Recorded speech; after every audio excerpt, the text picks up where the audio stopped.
Բարի օր հարգելի հետևորդներ, եթերում ABC լուրերի ժամը 15-ի թողարկումն է, ես Սվետլանա Պետրոսյանն եմ և այժմ կներկայացնեմ ժամի գլխավոր նորությունները Հայաստանից և աշխարհից։ Նախ կարևորը համառոտ։ Հալեպը գնդակոծվում է, ինչ տեղեկություններ կան Սիրիայի հայաշատ քաղաքից։ Լարվածությունը շարունակում է աճել Իրանում, ինչ է կատարվում երկրի արևմուտքում։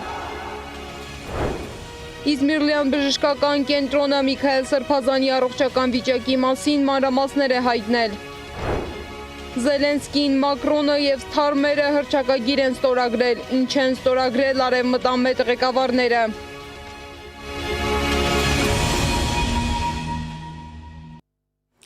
Մարտադաշտի է վերածվել Հալեպը, Սիրիայի հայաշատ քաղաքում նորից բախումներ են քրդական ուժերի և սիրիական բանակի միջև։ Ռազմական գործողությունների հետևանքով առնվազն 9 մարդ է զոհվել, բազմաթիվ վիրավորներ կան։ Հալեպի Գանձասար հայկական շաբաթաթերթը հայտնել է, որ Շեյխ Մաղսուդ և Աշրաֆիե թաղամասերում քրդական ուժերի բոլոր դիրքերը իրենց օրինական թիրախներն են։ Սիրիական բանակի ռազմական խորհուրդը այդ շրջանների բնակիչներին կոչ է անում հեռանալ բախումների վայրից, տեղափոխվելով ավելի ապահով վայրեր։ Այդ շրջանների տարհանման համար երկու անցակետ է բացվել Աուարետ և Շարեյ Զհուր կոչվող հատվածներում։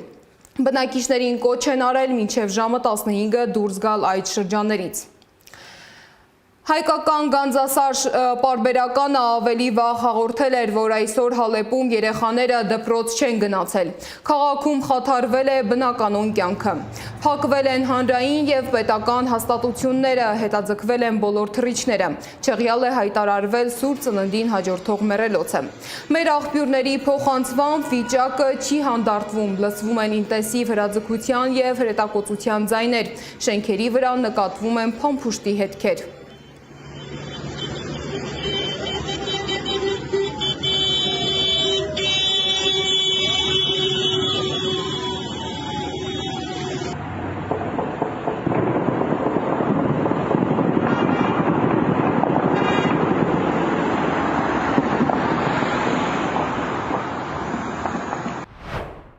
Քաղաքը երեկվանից հանդարտ չէ։ Քրդական ուժերի և իշխանությունների միջև ընթացող բանակցությունները արդյունք չեն տվել, ինչից հետո քրդական կողմը դիմել է ռազմական գործողությունների։ Այս պահին քաղաքում շարունակվում են ինտենսիվ կրակոցները, կիրառվում են հրաձգային զենքեր և հրետանին։ Քրդական երկու շրջաններ անմիջապես հարակից են հայաբնակ թաղամասերին, ինչի պատճառով ռազմական գործողությունները զգալիորեն ազդում են նաև հայկական համայնքի վրա։ Առավոտյան վիճակը հարաբերականորեն խաղաղ էր։ Հայկական համայնքը մասնակցել է սովորական կարգով անցկացվող պատարագին։ Թեմակալ առաջնորդը ընդունել է հավատացյալների շնորհավորանքները, սակայն կեսօրին մոտ վիճակը կտրուկ փոխվել է և ներկայումս քաղաքը գրեթե ամայի է։ Հայաստանի գլխավոր հյուպատոսությունը շարունակում է գործունեությունը և մատուցում է ծառայություններ Հայաստանի և օտարերկրյա քաղաքացիներին։ Հյուպատոսության հեռախոսահամարը կարող եք տեսնել ձեր էկրաններին։ Լարված է վիճակը նաև տարածաշրջանի մեկ այլ առանցքային երկրում՝ Իրանում։ Սոցիալ-տնտեսական խնդիրների պատճառով հազարավոր մարդիկ դուրս են եկել փողոցներ։ Տեղեկություններ կան, որ ցուցարարները գրավել են երկրի արևմուտքում գտնվող Աբդանան և Մալեքշահի քաղաքները։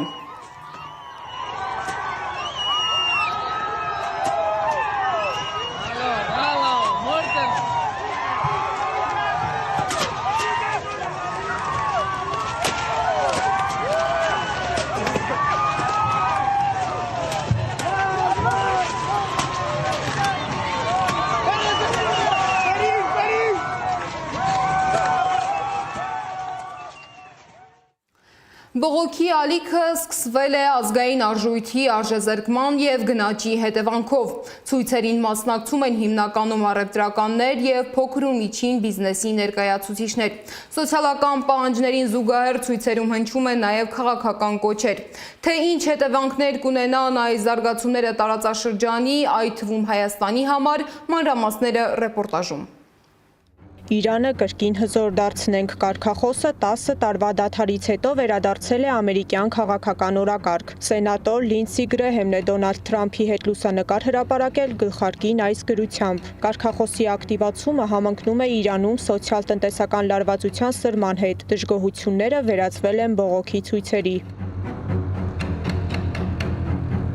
Ցույցերն ընդգրկել են 78 քաղաք եւ մոտ 200 բնակավայր։ Բողոքի ալիքը սկսվել է ազգային արժույթի արժեզրկման եւ գնաճի հետևանքով, ապա որոշ շրջանակներում ստացել նաեւ քաղաքական երանգ եւ ուղեկցվում է անկարգություններով։ Իշխանությունը առևտրականների շրջանում սկիզբ առած խաղաղ ցույցերի նկատմամբ կառուցողական է տրամադրված։ Բողոքի ակցիաներն օրինական են, բայց դրանք տարբերվում են անկարգություններից։ Մենք խոսում ենք ցուցարարների հետ, պաշտոնյաները պետք է խոսեն ցուցարարների հետ, բայց անկարգության մասնակիցների հետ խոսելն իմաստ չունի։ Անկարգությունների մասնակիցները պետք է պատժվեն։ Փողոց են դուրս եկել միջին խավի ներկայացուցիչները, առևտրականներ, ձեռնարկատերեր, վաճառականներ, իսկ շուկան Իրանում կարևորագույն քաղաքական եւ տնտեսական դեր ունի։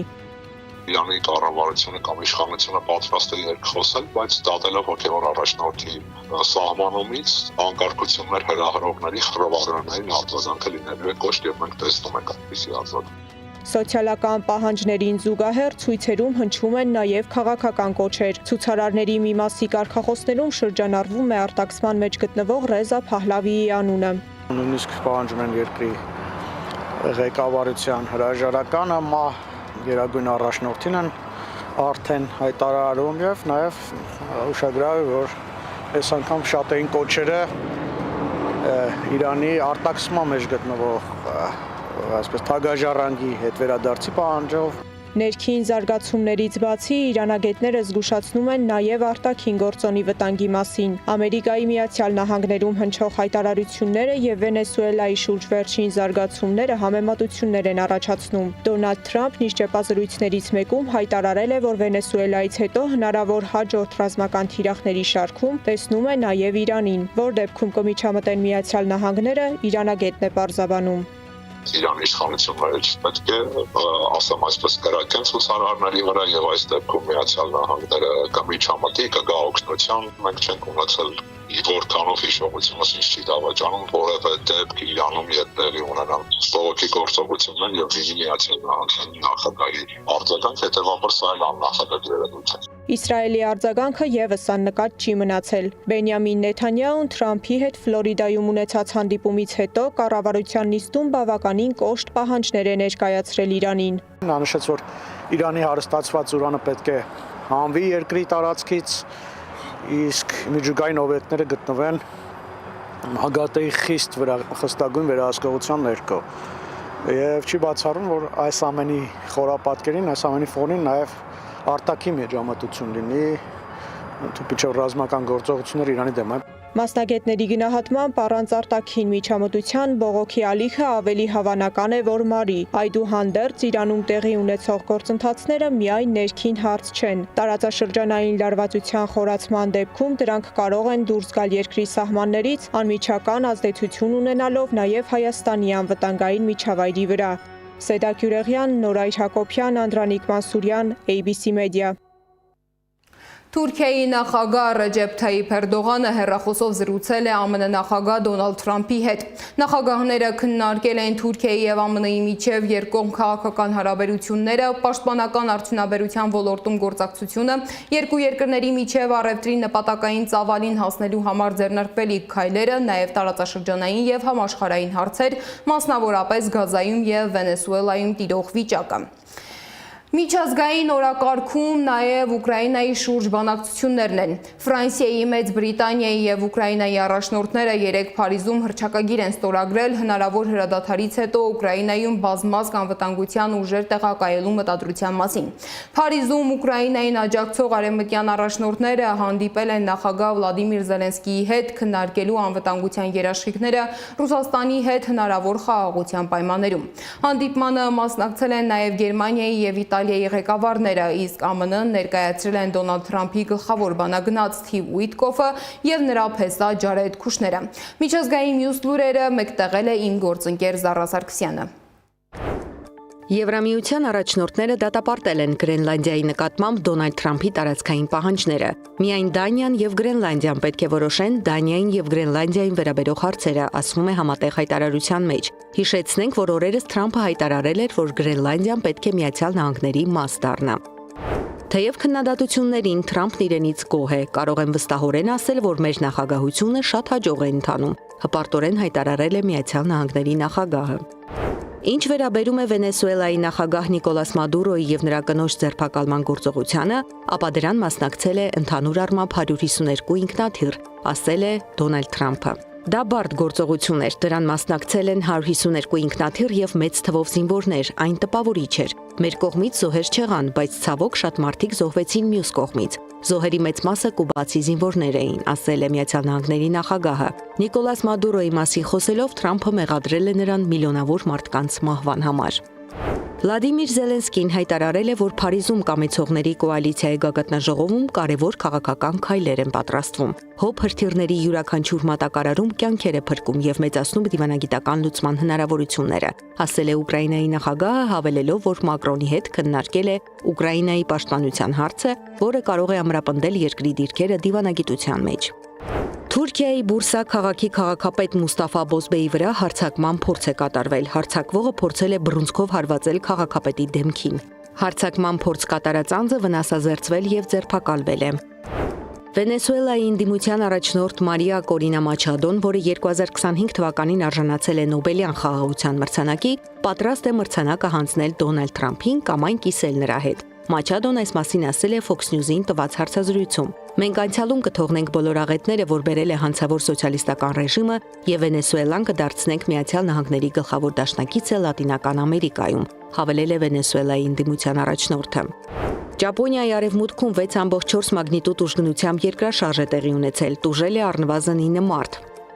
Պրիմորիեում էլ ձկնորսների մեքենաներն անցել են ջրի տակ, բարեբախտաբար ոչ ոք չի տուժել։ Զարա Սարգսյան, Նոնա Գևորգյան, ABC Media։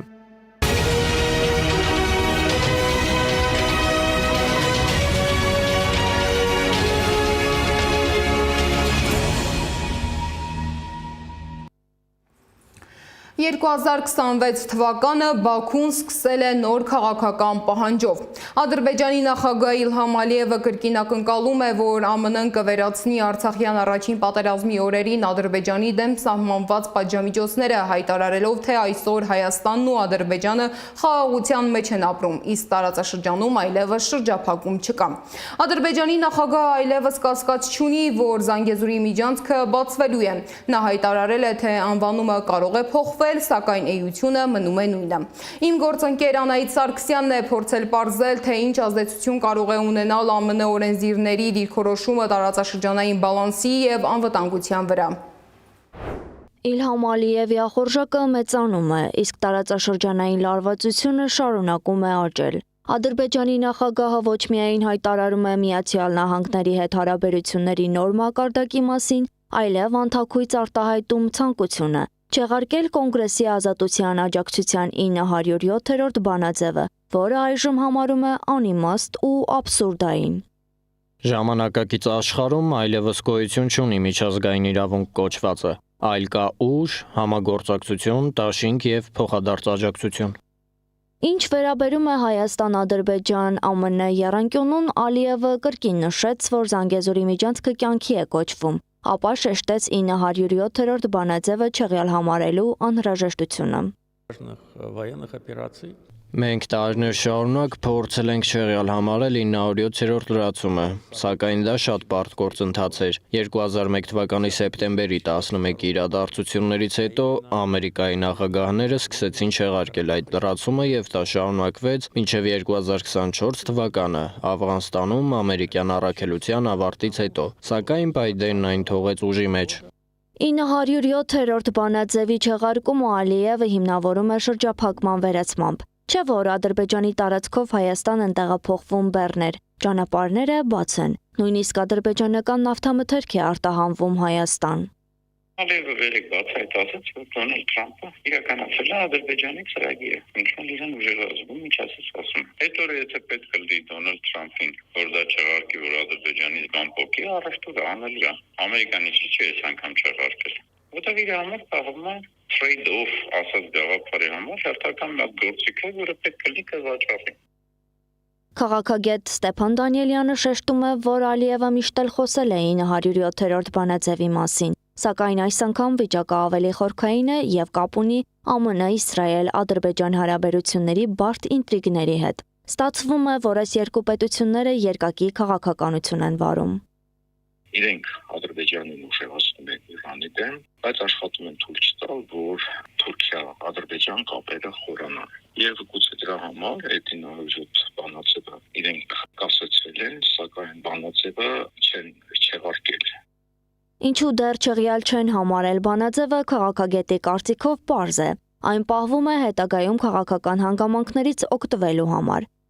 Այն զենքերեն զինատեսակները, որը ունի Ադրբեջանը եւ ունի դաշնակցային հարաբերություններ նաև ռազմական ոլորտում Թուրքիայի հետ, Հայաստանը իրենց համար որևէ խնդիր չի ներկայացնում, եթե հնարավորություն լինի, միջազգային թույլտվություն լինի, մենք Հայաստանի հարցը իրենց ունեցած զենքերով էլ կլուծեն։ Մինչդեռ Հայաստանը չունի անհրաժեշտ գործիքակազմ արժանապատիվ խաղաղության համար, կարծում է Թևան Պողոսյանը։ Եթե դու ուզում ես հարաբերությունների մեջ ունենաս արդար արժանապատիվ խաղաղություն, ապա պետք է հասկանաս, որ պետք է ունենաս գործիքակազմերը նա պարտադրելու։ Եվ երբ որ դա չես կարողանում անես, էլ մի զարմացեք Ալիևը վաղը ինչ ասի։ Կուզի աչք ասի, կուզի ձախ ասի։ Ալիևի վերջին հարցազրույցը ցույց է տալիս նրա համարձակ նկրտումները համաշխարհային զարգացումների համատեքստում։ Ադրբեջանը շարունակում է ամրապնդել իր ռազմական ներուժը, ասում են փորձագետները, իսկ Հայաստանը դեռ շարունակում է մնալ թշնամի պետություն եւ ոչ թե գործընկեր։ Անահիտ Սարգսյան, Նորա Գևորգյան, ABC Media։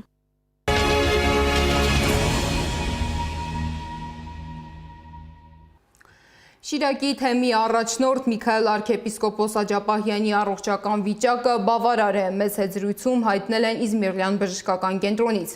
Միքայել Սրբազանը հետվիրահատական բուժում է ստանում, դուրսգրման մասին դեռ խոսք չկա։ Հիշեցնեմ, որ 2025-ի դեկտեմբերի 26-ին Սրբազանը վիրահատվել է Իզմիրլյան բժշկական կենտրոնում։ Նա դատապարտվել է 2 տարվա ազատազրկման, նրա առողջական վիճակը վերջին շրջանում վատթարացել էր, պաշտպաններն ահազանգ էին հնչեցրել, որ վիրահատական միջամտության կարիք կա։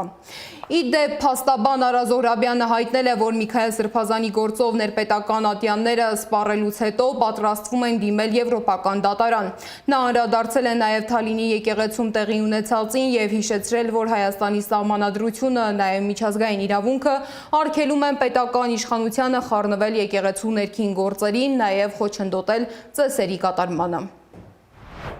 Ես միայն հիշում եմ, որ եկեղեցու նկատմամբ նման հալածանքներ եղել են խորհրդային միության ժամանակ 30-ական թվականներին։ Կարծես թե մենք հիմա ունենք նույնի կրկնությունը։ Այն, որ Նիկոլ Փաշինյանի պաշտոն է այս գործընթացը կազմակերպում ու ինքն է պատասխանատու հակաեկեղեցական այս քաղաքականության համար, դա փաստ է։ Նա իշխանական իր ամբողջ լծակներն օգտագործում է եկեղեցու դեմ։ Հիմա իբրև թե հանդես է գալիս որպես քրիստոնյա հայ առաքելական Սուրբ եկեղեցու հետևորդ, մինչդեռ մինչև այս նա իրեն չի դրսևորել որպես հայ առաքելական Սուրբ եկեղեցու զավակ։ Նա այն բարի հողը չէ, որ պետք է բարենորոգի եկեղեցին։ Նիկոլ Փաշինյանը մի կողմ թողնելով երկրի համար կարևորագույն խնդիրները, որոնց ուղիղ պատասխանատուն է, թիրախավորել է եկեղեցին իբր բարենորոգելով այն։ Թե ինչպես է բարենորոգել մեր երկիրը, ինչպես է բարենորոգել ընդհանրապես յուրաքանչյուրի կյանքը մենք տեսել ենք։ Թե ինչպես է բարենորոգել մեր պետական սահմանները, ինչպես է բարենորոգել Արցախը մենք տեսել ենք եւ ճակերտներով ասած շնորհակալ ենք։ Հիմա էլ մտել է եկեղեցի բարենորոգման։ Սա անօրինական գործունեություն եւ ովքեր դրան մասնակից են, նպաստում են այս անօրինությանը եւ վստահ են պատասխան են տալու ապագայում։